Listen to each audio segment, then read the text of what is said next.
Hey everyone, it's Lauren again, and today I've got a quick little layout that is much quicker than I thought to make, but I've just got these two pages, and I'm going to use this cardstock to draw a teacup. So my two photos are of my son having a cup of tea from a pot at a cafe. So you can see there, I just roughly drew it on there. I folded it in half so that I could make sure the shape of the cup was like symmetrical, and that worked brilliantly. And then I cut out the the handle, and that way when I trace it onto my pattern paper, I've got it happening. I just put it onto here to make sure the size is going to work. And I'm going to cut into this wreath. Oh my gosh, it's killing me this month that I only have one of each paper, because I've used a couple of the other sides, the B sides, and surprisingly so, cutting into like the wreath like this, and the other one was those flowers that really look lovely, fussy cut, or it just would be a lovely background. But the other side of the paper, just one, so it is what it is. Nearly cut off the handle then, but luckily saved the day. So just having that, you can see it's got the lovely small little floral on the other side, which is a perfect pattern for a teacup. Very, it looks like those, vintage kind of patterns that cups have. I know cups often have white with a bit of a pattern more than just coloured patterns. Oh, I guess, yeah, I don't know. Anyway, this is what I'm going for. So I'm just pulling out my StazOn ink, just a black ink, and I'm going on the edges and a bit on the top so that I can have the edges, it's like putting a border on a page, but it means that the edges of the paper stand out from the background. So you'll see when I put it down, well, you can sort of see up the top there where I wasn't holding it, but the top corner there stands out. And you can see now that I've put it down, that the edges of the teacup stick out more and don't blend in. So it's quite easy to do, and a lot of really effective.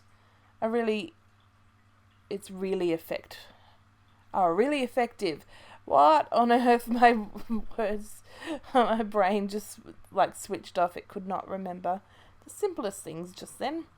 Anyway, adding a border using cardstock to my two photos, and then I am going to work on sticking it all down shortly after I do one more thing. So I'm thinking that's where my photos are going to go, and then I realised that maybe I do want a saucer for my cup to nestle in. I wasn't sure if I'd be able to make it, and I wonder if I wanted those just like a strip of the rainbows, or whether I'd use that little pink card on pattern paper. Instead, I'm going to go for another piece of pattern paper. But first, I'm going to roughly draw the shape of my saucer, cut it out of the cardstock, and then lay it down to make sure it's the right size and that it's going to look like a saucer. I don't want to put it on there and it just doesn't make any sense to what it is. So this blue feathered paper is going to win. Again, I really love the rainbows on the other side, and I'm yet to fussy cut them. So I do have a little bit left, so hopefully I can get in and fussy cut them before I think of something else to use the blue for. And again, I'm just going to distress the edges with my StazOn ink. Is that what it's called? Distress? No, surely not. I'm just going to ink my edges with the StazOn ink. That would be what it is. So there we go. And it's looking like a very cute little teacup and saucer. So this is obviously very easy technique. It didn't take me very long at all. Actually, it was like really quick to draw. If you're going to do something like this, I suggest doing a simple shape, or otherwise just go and cut something on your silhouette or die cutting machine, or print something. You could definitely print something, cut it out, and then trace it that way. So there's a few ways you can do it if you don't feel confident enough to just draw it, but it's worth a try. It worked out much better than I thought. I really thought, oh, it's gonna draw a teacup, I'm gonna abort the mission halfway through, but I really like the end result. So I'm just spelling out my title, Tea Time, yay, and then I'm pulling in all the florals that I can.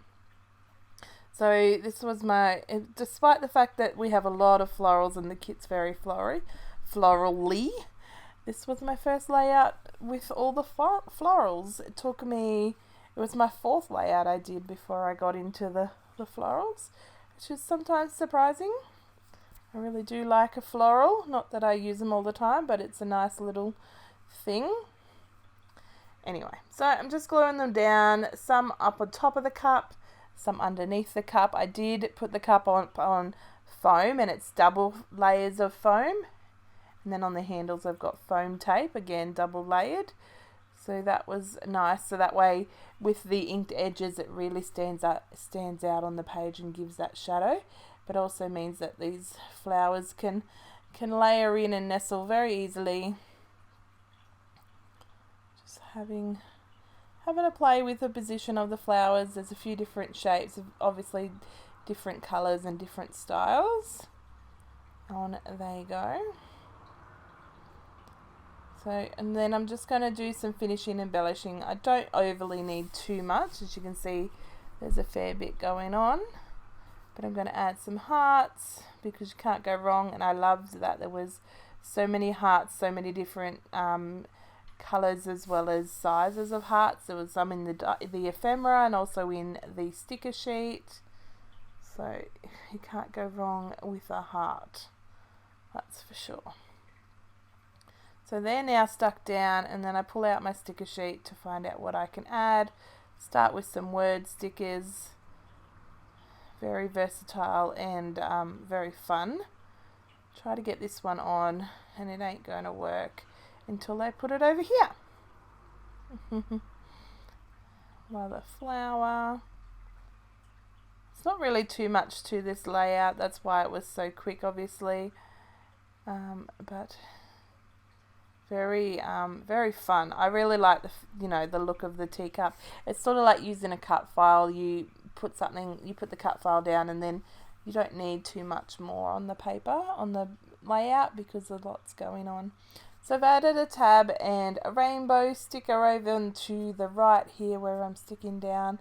I've got some word phrases on the top of the handle on the left, and then a little flower cluster up the top as well. I do wonder if I want to add one of these fabric hearts. The red one is definitely not the right colour, so I will leave that for another time. And enjoy the close-up, guys. Well, thanks for joining me today, and I hope you've had some time to get crafty. See you next time. Bye.